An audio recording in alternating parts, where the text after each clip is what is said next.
Hello, everybody. It's your girl, Brush, and I'm back with another video. Don't forget to comment, like, subscribe, hit the notification bell button, share the video. Let everybody and your mama know you watching my channel, though. So today I'm going to be reviewing a brand new show. Not only to me, but brand new. It's called The Real Housewives of Dubai. This is going to be a review on episode 1 called Sand Dunes and Don't. So first we're going to go through the rundown of the cast. So we have Sarah Al-Madani. She is from, I don't want to jack up where she's from. I want to say Emirati. She is a divorced mom of 1, and she is a tech entrepreneur. Then we meet my favorite housewife of this cast, Chanel Ayan. Let me tell y'all something. I love her. She is of Kenyan descent. She's Kenyan. She is a married mom of 1, and she is Dubai's first black supermodel. And I love her. I love her. Then we meet Caroline Stanberry. She's British. She's a married mom of 3. She's an entrepreneur and an aspiring hoteler. Or hotelier. I think that's how you say it. Then we meet Nina Ali. She is Lebanese American. She is a married mom of 3. And she's a mommy influencer and a CEO. Then we meet Caroline Brooks, who they call Brooks on the show. I don't know if me and sis related, but I'm going to find out. She, of course, is American. She is a divorced mom of 1. She's an entrepreneur and a spa enthusiast. And then we meet our last housewife, Lisa Milan. She is Jamaican American. She's a married mom of 3.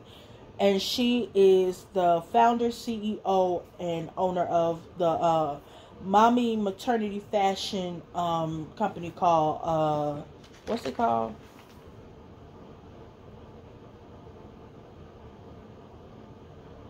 Something. What's oh, Mina Rowe. That's what her company called. So we get into the episode first with Chanel or Chanel Ayan. Back and forth, they call her Chanel, they call her Ayan, so that's what I'm gonna call her. So we had a photo shoot with her, and she's in the desert, and she's accompanied by her son, and baby, she is giving. I'm talking about, her skin is so beautiful, so flawless. Also, in her opening confessional, she is saying she's a bad bitch in 4 different languages.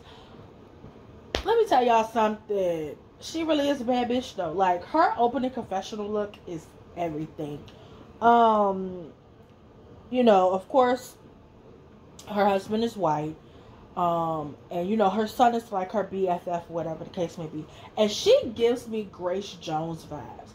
Like, at one point when she was outside doing her photo shoot in the desert, she had like this big old afro on, and all I kept seeing was a young Grace Jones. So then we meet Caroline Stanberry, and of course her and her husband, fiance, I'm not really sure what the hell going on. They were, sitting in the bed or whatever the case may be. And when he walks in the room, his name is Sergio. He walked in the room and she telling him the dog didn't peed in the bed. And instead of them getting up to change the sheets or have the maid lady who came in there to give them some nasty smoothie or whatever they was drinking, she just sitting there. They just steady talking about the fact the dog peed in the bed. Like that's nasty, but we already know. Yeah. So we find out that Sergio is 27 and Caroline is 45 or 43. I don't know how old she is. We're just gonna say she in her 40s. And a lot of people believed that Sergio was like a midlife crisis relationship. And then Nina comes by, and she comes by, with a fruit cake or whatever the case may be. And they just talk about how, when they first met, Nina and Caroline, that they kind of was like, I don't think she liked me. She looked a little stuck up. I think she judgmental. And eventually them heifers realized, girl, we cool. Then we find out that Caroline and Sergio actually couldn't get married in Dubai because Caroline is Jewish, Sergio's Catholic, and she's divorced. So they had to get married in Mauritius before they actually had their wedding in Dubai. Or I think before they had their bigger wedding in Mauritius. So, of course we find out that, she's planning her bachelorette party, which they call a hen party. And she's on top of that, she's also planning, the big formal wedding. And we come to find out that, she planning her hen party, and Sergio want to go to the hen party. He want to hang out with the girls because Sergio might be gay.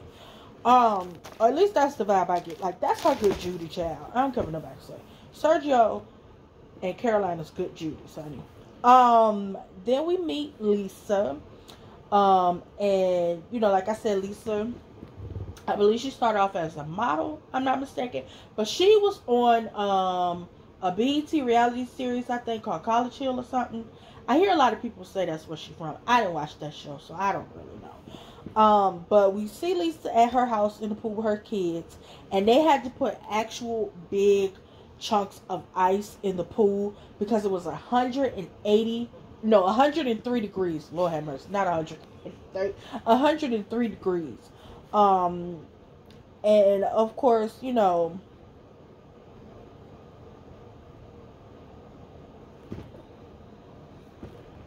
what did I say? Her husband is fine.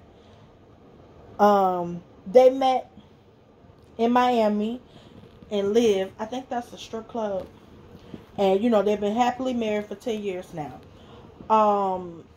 She joked about all her kids, like, having different accents. Because, she's Jamaican American. Her husband is British, I believe. And so one of her kids has, like, a Jamaican accent. One of her kids has, like, an American accent. Another one of her kids actually sounds British. So literally all three of her children have, like, different accents. And like I said, she owns her own company, whatever the case may be. And she talked about Dubai being, like, a safe place for her to raise her black sons. You know what I'm saying? And I thought that was, like, actually dope. Then we meet Brooks. She's originally from Boston, or whatever the case may be. And we find out that, she's been living in Dubai for 12 years now. She was married for 7.5 years. She wound up divorcing her ex-husband, and she left the marriage with nothing because she just wanted, her baby and to be free. I felt like she should have stuck it out and got some coin, but that's just me. She has, 2 houses she has in Dubai, because she stays in one house in one area and then another house in another area. And of course she's in the process of looking for space to open her spa. And then we see Lisa and Chanel Ayan having lunch. And they both was looking good, honey. So I like the fact that the girls on this show give us what I knew they was going to give. Fashion and fabulous.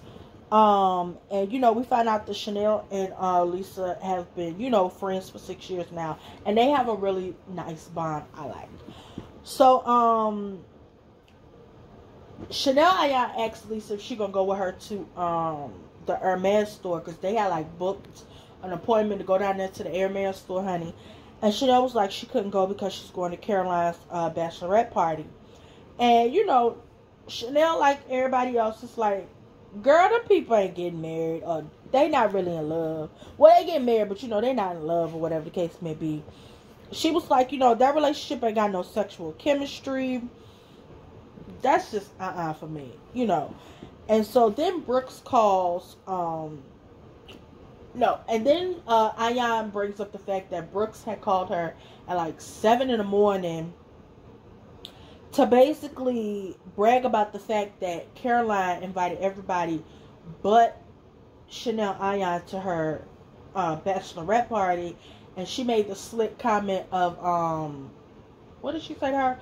Oh, Caroline's only invited people that's important to her, and I guess you're not important to her. And it's like, I don't even like her, and she don't like me. Why would she invite me to a party? Like, girl, why are you pressed at 7 o'clock in the morning? So that I didn't like. Like, Heifer, you my last name is you act impressed. We don't do that. Then speak of the devil.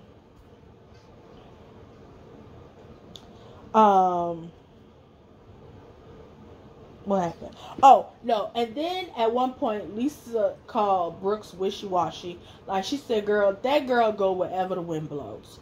And we later see that happening when Brooks called Ayan. I mean, no, when Brooks called Lisa to talk about Ayan not being invited to the party and asked Lisa what she was going to wear. Lisa was like, well, you know, it's Caroline's day, so I'm not going to try like upstage her. And then Brooks was like, yeah, you know what? I'm gonna do something subtle too. Like, baby girl, you can't think for yourself? Okay. And so, you know, Lisa had her on speakerphone, and Chanel like, why is you on the phone with her? We having lunch. Hang up the phone. And so Lisa was like, oh, okay, girl. Well, the next time I see Ayan, I'll ask her about the invitation or whatever. But I'm gonna talk to you later. Bye. And so it's the day of and Caroline and Sergio hen party, because, you know, it's they party together. And, you know, we see a montage of everybody that's invited getting ready to go.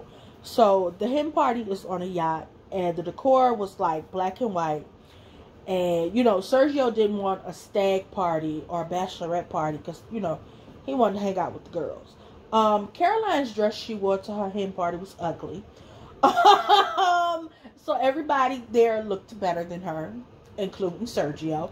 And her gay friend that was there. Everybody looked better than Caroline.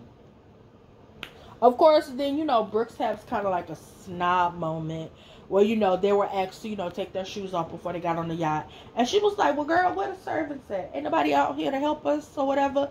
And then when she get on the yacht, she like, oh, girl, they got a makeup artist or something here? Because my makeup is melting off. And it's just like, girl, please shut up. Please shut up. Like, I'm going to get my thoughts on Brooks. I'm going to get my thoughts on her in a minute. Oh, then Brooks talks about Ayan iced her out. Like, she feel like Ayan, like, iced her out or whatever the case may be. And then she decides in her confessional to read Ayan about her wig child. She said, you know, she'll come in a room with a dress and feathers and her wig not fully on her head. And child, it was funny. Y'all gotta go watch episode 1 to hear her read. Then we find out that things like penis straws are banned in Dubai, child. Drinking is restricted from being sold. Well, drinks, you know, liquor is restricted from being sold everywhere but inside of a restaurant and a hotel. So I think it was actually illegal for them to be drinking on their yacht. I think before the season started, it was like a whole bunch of stuff the people of Dubai and I think the government didn't want them doing, and it was just a mess. After the hen party, they was playing all the little games and stuff. It was kind of boring. Then we see Nina and Sarah. They're hanging out with their kids, and they go to, what was the thing called? Shit, I forgot the name of the building they went to. And so we find out that Sarah is basically, you know, she's a modern Muslim. You know, she embraces her culture. She embraces her faith. But, you know, she lets it be known that if you do come to Dubai, you do not have to be covered from head to toe and things like that. Or whatever the case may be. And, of course, we find out that she's also divorced. So then we see that, you know, Nina and Sarah, after spending time in that building with their kids, I really wish I remember what the name of that building was. They're outside with their kids, whatever the case may be, and, you know, they go back and forth between speaking English and Arabic, and I believe Nina was like, she wished her kids would, like, pick up on speaking Arabic because, you know, she says she speaks it to them, but they are like respond back in English or never really understand. But with Sarah kids, you know, they'll speak it. Her and her kids, they speak Arabic to each other. But, you know, they're basically outside, they're having a picnic. And so, you know, Nina tells Sarah about the rooftop party she's throwing and who's all invited and things of that nature. And so then, you know, we arrive at Nina's rooftop party. And the dress code apparently was pastels because I think it was Lisa or Brooks asked her on the yacht what the dress code was. She said pastels. And of course the decor was gold. You know, and she got out her crystals and things like that. And she had sage and stuff. So she like crystals and sage, and she real holistic and all of that. Brooks arrives first. And, you know, she's the only one who came in the pastel, or she kept saying baby shower colors. She had on like a pastel muted, I want to say periwinkle, because it wasn't really lavender. It wasn't really blue. It was like that in between periwinkle color. Then Sarah arrives, and she had on, I think she had on a jumpsuit. And then, you know, Lisa came in there giving, like she always give, dressed in her white. Her hair was done up good. Lisa was giving, okay? Then Caroline arrived, and yeah. And of course, my girl Chanel Ayan, not Iman, but Chanel Ayan showed up in this beautiful gold gown, honey. And she gave them a show. She was walking back and forth. Somebody else did that on a Housewives show. I want to say it was Kenya. I want to say Kenya done that before on a Housewives show. Giving honey. So, you know, then Ayan starts talking about how she loves herself. And, you know, everybody was just like, okay. And so then, the girls start talking about, what their stripper name was. No. That came up because when Ayan came, she addressed Caroline as Stanberry. And Caroline, like, correct her, was like, no, my name is Caroline. And Ayan was like, Stanberry, Caroline, it's the same thing. She was like, no, one's my first name. The other is my surname. So they kind of had like a little moment. Because, you know, them heifers don't like each other. Then, of course, you know, the girls get to talk about stripping or whatever the case may be. Because I think Caroline bought it what her stripper name was, some foolishness. Then, you know, Brooks brings up the party, which I felt like she did that to be petty because, you know, Ayan wasn't there. And then, you know, Ayan was like, let's move on. I wasn't there. I don't care. And then, you know, Sarah was like, but we're talking about, you know, another woman's happy day or whatever the case may be. And I was like, we all have happy days every day of our lives. But, you know, I was basically letting them know, look, girl, I wasn't at the party. I don't care. I don't give a shit. Let's move on. Then Caroline was like, you know, she don't like Ayan or whatever the case may be. And Ayan was like, girl, I don't know you and you don't know me. Like, girl, if you get the fuck out of my face. Then Ayan says she wants to give a cheers to Nina and proceeds to ask Brooks why she called her at 7 o'clock in the morning the other day to talk about Ayan not being invited to Caroline's party, and basically Caroline only inviting the people that was important to her. And Brooks was like, that was a joke or whatever the case may be. And Caroline was like, I never said that. She was like, well, if you didn't say that, why she called me and told me that? Or whatever the case may be.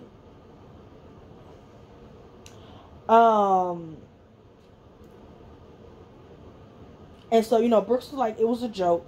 And then, you know, they started arguing. And then Ayan says Brooks is jealous. And Brooks was like, jealous of what? Your stiff wig looking like a scarecrow. And the way they be reading each other, honey. And then, you know, Nina was like, no, we're not going to do this. And then Sarah was like, y'all got to be classy or whatever the case may be. And then Caroline says, you know, they was going back and forth again. And Caroline was like, you know what? I'm gonna take the comment. Girl, if that's what you said, I said, then boom, I said it.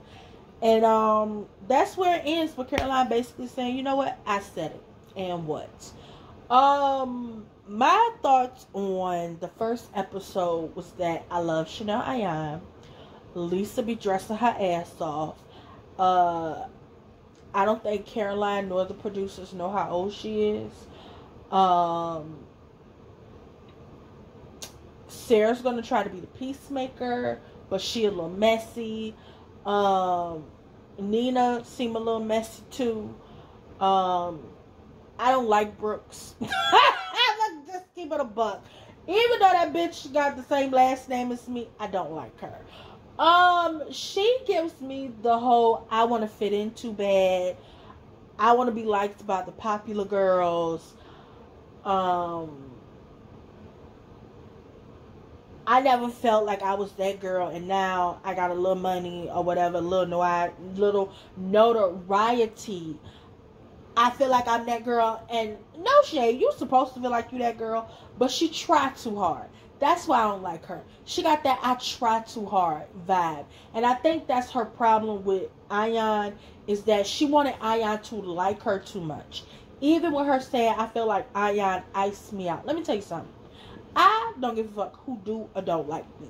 And the fact that these are some grown women and she cared whether or not another heifer likes her, I don't like that. But I give episode 1 of season 1 of The Real Housewives of Dubai a C-. It was a good premiere. I live for everybody's confessionals.